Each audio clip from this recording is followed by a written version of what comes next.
여호야긴이 왕이 될 때 나이가 18세라. 예루살렘에서 석 달간 다스리니라. 그의 어머니의 이름은 느후스다여 예루살렘 엘라단의 딸이더라. 여호야긴이 그의 아버지의 모든 행위를 따라서 여호와께서 보시기에 악을 행하였더라. 그때 바벨론의 왕 느부갓네살의 신복들이 예루살렘에 올라와서 그 성을 애워싸니라. 그의 신복들이 애워쌀 때 바벨론의 왕 느부갓네살도 그 성에 이르니 유다의 왕 여호야긴이 그의 어머니와 신복과 지도자들과 내시들과 함께 바벨론 왕에게 나아가매 왕이 잡으니 때는 바벨론의 왕 8째 해이라. 그가 여호와의 성전의 모든 보물과 왕궁 보물을 집어내고 또 이스라엘의 왕 솔로몬이 만든 것 곧 여호와의 성전의 금그릇을 다 파괴하였으니 여호와의 말씀과 같이 되었더라. 그가 또 예루살렘의 모든 백성과 모든 지도자와 모든 용사 10,000명과 모든 장인과 대장장이를 사로잡아가매 비천한 자 외에는 그 땅에 남은 자가 없었더라. 그가 여호야긴을 바벨론으로 사로잡아가고 왕의 어머니와 왕의 아내들과 내시들과 나라의 권세 있는 자도 예루살렘에서 바벨론으로 사로잡아가고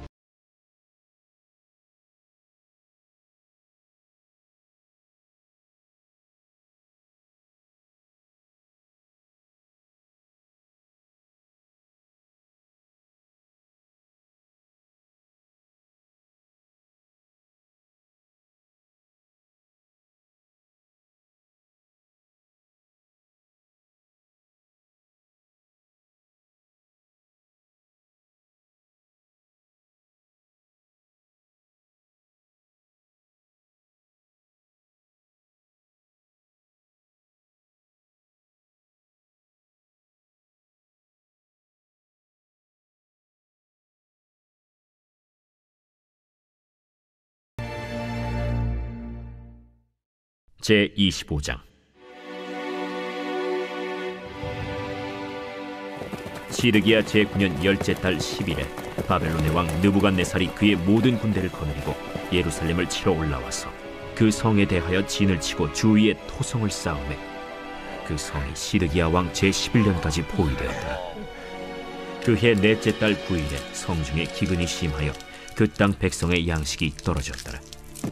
그 성벽이 파괴되매 모든 군사가 밤중에 두 성벽 사이 왕의 동산 견문길로 도망하여 갈대아인들이 그 성읍을 애워쌌으므로 그가 아라바 길로 가더니 갈대아 군대가 그 왕을 뒤쫓아가서 여리고 평지에서 그를 따라잡으매 왕의 모든 군대가 그를 떠나 흩어진지라.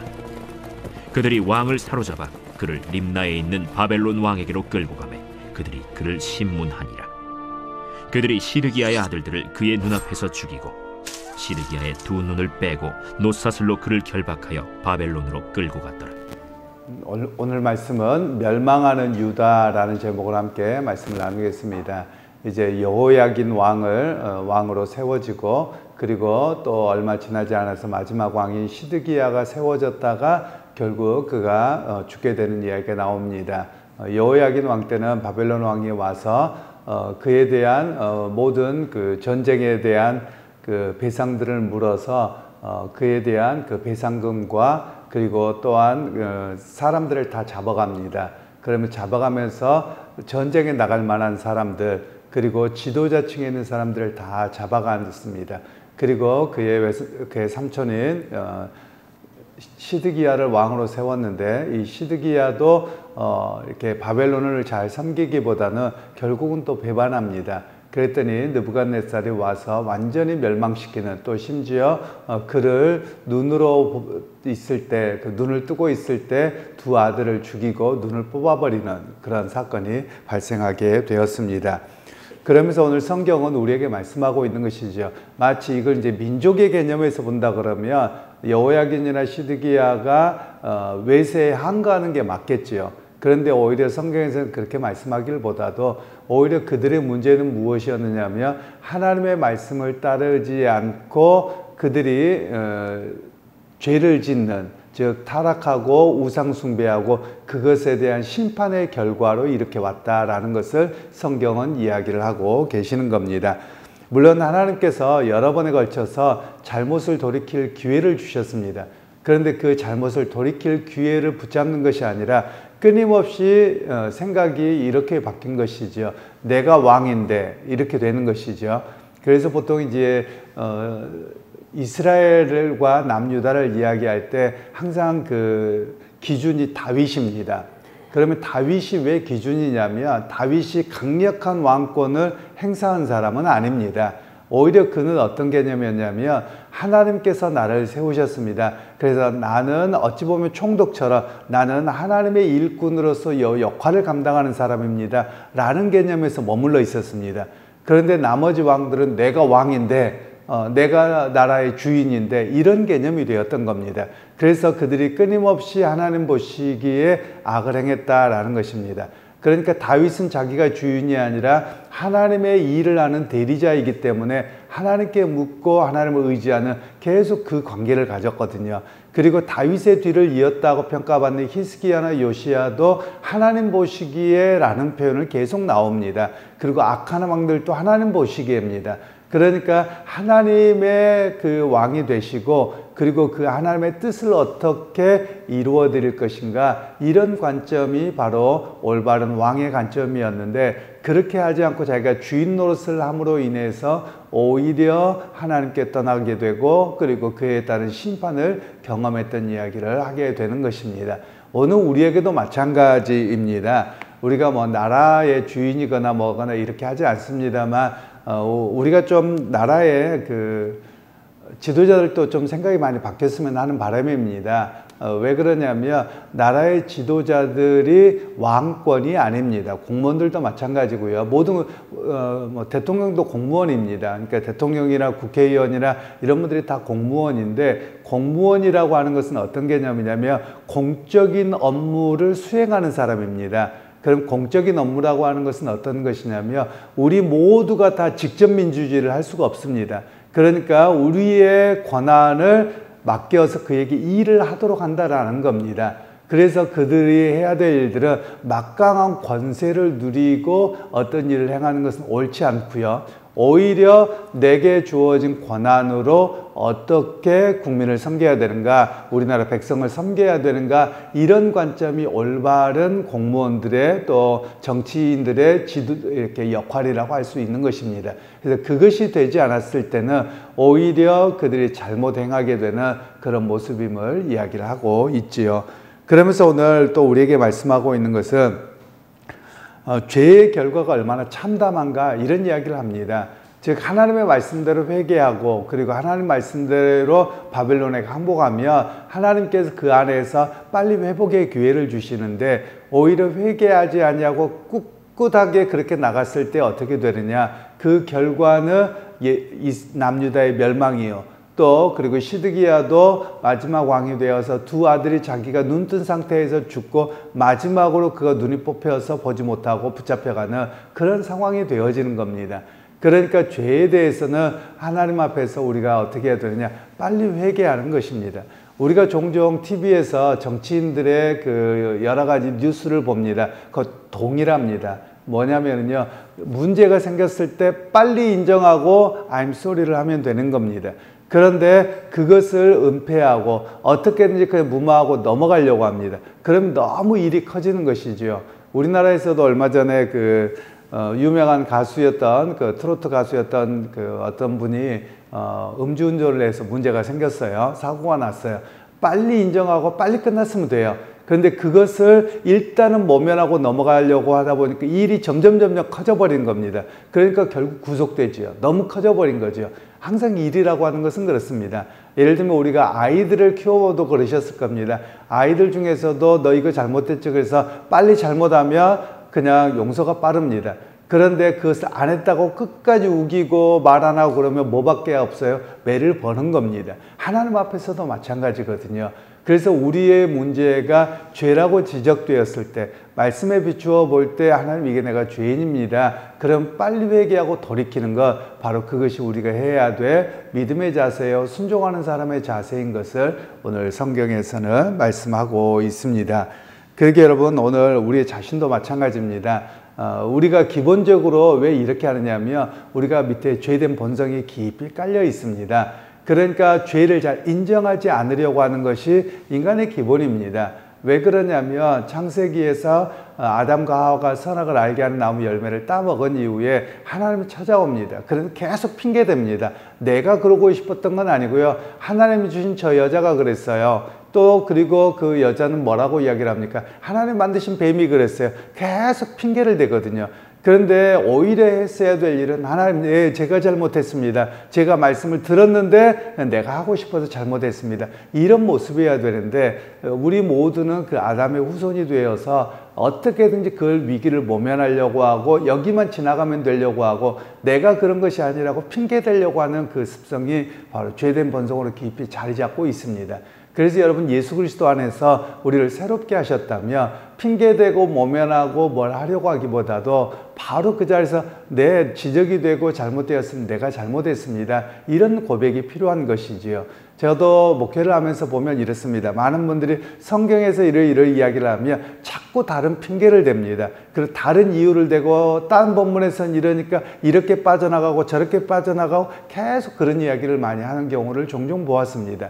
여러분 그러나 우리가 성경을 좀 엄격하게 적용하고 하나님 이것이 문제고 나 중심에 그러니까 기준이 바뀌어서 그렇습니다. 즉 우리 이렇게 사자성어는 아닙니다만 우리가 많이 쓰는 용어가 내로남불이잖아요. 그 뭐냐면 내가 할 때는 괜찮아요. 근데 남이 할 때는 문제라고 꼭 지적이 되는 겁니다. 그런데 우리 기독교인의 신앙의 그 윤리적 관점은 무엇이냐면 다른 사람에게는 가능하면 관대하는 겁니다. 그리고 다른 사람이 넘어지는 것을 보면서 나를 살피는 겁니다. 그래서 내가 주님 앞에서 혹시 이런 문제가 생겼다, 또 말씀에 지적이 있었다 그러면 빨리 회개하고 그리고 어떻게 하면 돌이켜야 될까, 이런 모습이 바로 우리의 모습이어야만 합니다.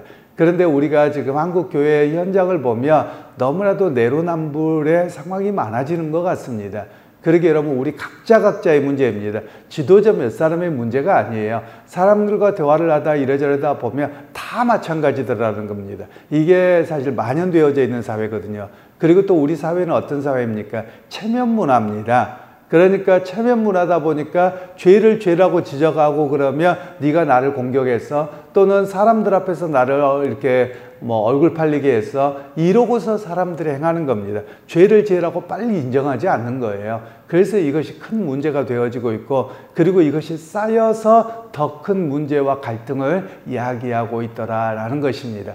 그러게 여러분 오늘 우리가 기준을 바르게 세우셔서 혹시라도 내가 실수할 수 있습니다. 그리고 잘못 결정할 수도 있습니다. 또 때로는 내 욕심을 따라서 그 순간만 얼른 넘어갔을 수도 있습니다. 그런데 여러분 그런 것이 지적되어졌을 때 곧바로 깨달았으면 네 맞습니다. 내가 좀 욕심이 과했습니다. 또 때로는 내가 실수했습니다. 이렇게 인정하고 넘어가야 됩니다. 그러면 여러분 모든 일들이 서로가 관계가 깨어지지 않고 바르게 서게되어지는 것이지요. 그래서 여러분 오늘 하나님 앞에서 물론이고요, 사람 앞에서도 어떤 모임에서도 그렇게 세워져 가야 되는 것이 바른 모습인 것을 이야기합니다.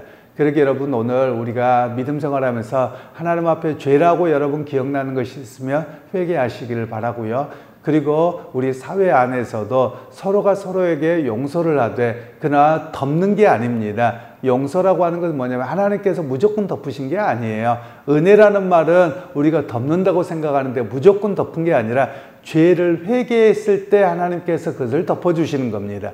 그러니까 여러분 오늘 우리의 삶 속에서도 문제가 있으면 하나님 앞에 죄를 고백하고, 그리고 누군가가 자기의 잘못을 인정했을 때 빨리 그것을 용납해주고 그리고 화해하는 그런 모습으로 우리가 서야만 하겠습니다. 그래서 오늘 하루도 믿음 생활하면서 가능하면 죄 짓지 않되 혹시라도 죄가 지적되거나 기억나거든 회개하고 하나님의 은혜를 의지하고 살아가는 그런 우리 모두가 되시기를 주님의 이름으로 축원합니다. 하나님, 오늘 또 이스라엘 백성들이 또 유다 백성들이 끊임없이 하나님의 말씀에 따른 죄가 지적되었을 때 회개하기보다는 오히려 더 목이 굳은 백성으로 살아가고 있던 모습입니다. 결국 그들의 그런 문제가 참혹한 결과로 이어졌음을 봅니다. 하나님, 우리 역시 죄를 감추거나 은폐하거나 어떻게든지 모면하려고 하기보다는 오히려 하나님 앞에 온전히 회개하는 자의 모습이 되어서 하나님께서 회복의 역사, 은혜의 역사를 경험하게 하시는 것을 우리의 모습으로 또 우리의 방향이 되게 하여 주옵소서. 예수님의 이름으로 기도하옵나이다. 아멘.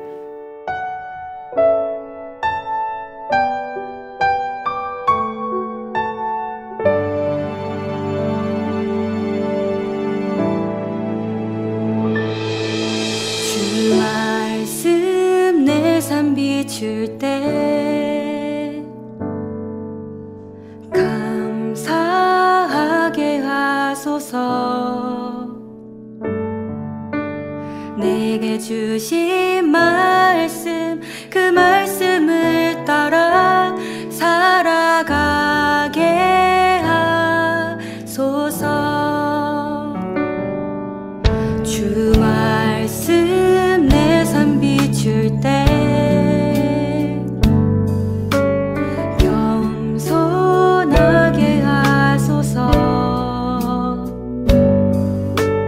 내게 주신 말씀 나의 삶 되어 주를 닮게 하소서. 주의 말씀은 내 발의 등이요 내 길의 빛이 되시니 그 말씀 따라 한 걸음 또 한 걸음 살아가게 하소서. 주 말씀 내 삶 비출 때 예배하게 하소서. 나의 모든 삶 향기로운 제물 되어 예배하게 하소서. 주의 말씀은 내 발의 등이요 내 길의 빛이 되시니 그 말씀 따라 한 걸음 또 한 걸음 살아가게 하소서. 깨닫게 하소서. 나를 가르치